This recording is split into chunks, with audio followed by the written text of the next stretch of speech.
ஓம் நமோ நாராயணாய.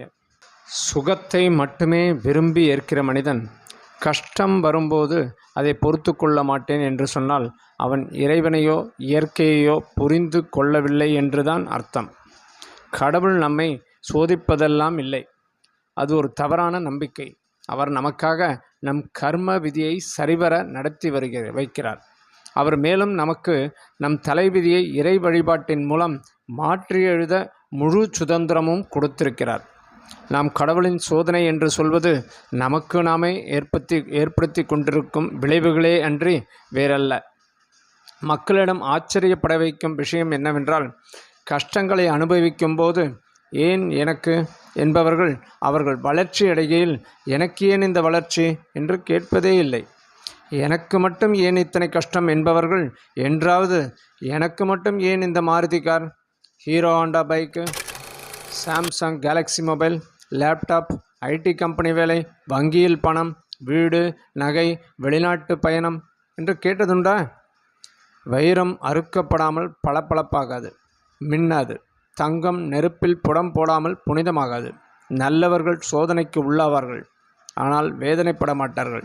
வாழ்வின் அனுபவங்கள் அவர்களை சிறப்பிக்குமே தவிர கசப்பாக இருக்காது. ஆரம்பத்திலிருந்து கடைசி வரை கஷ்டப்பட்டே வாழ்ந்து செத்தவர்கள் இந்த உலகத்தில் யாரும் கிடையாது.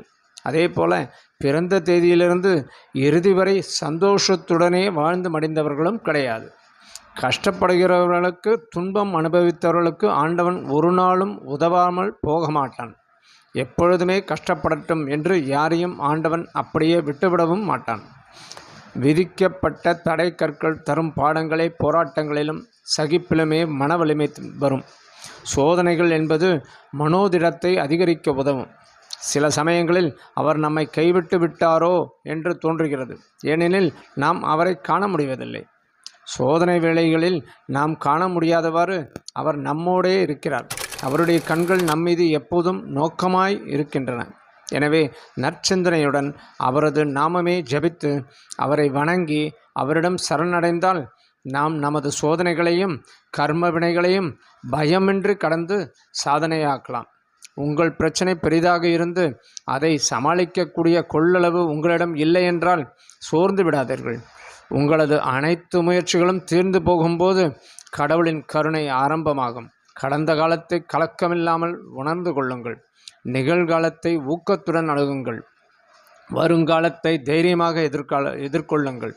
கிடைக்காததையும் தவறவிட்டதையும் நினைத்து தளராதீர்கள். பயத்தை களைந்து நம்பிக்கையை தக்க வையுங்கள்.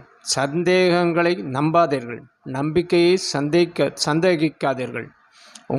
உங்களுக்கு கிடைத்த வரங்களை எண்ணில் கொள்ளுங்கள். கடவுளை நம்புங்கள். அவர் நல்லவர்களை கண்டிப்பாக கைவிட மாட்டார். ஓம் நமோ நாராயணா.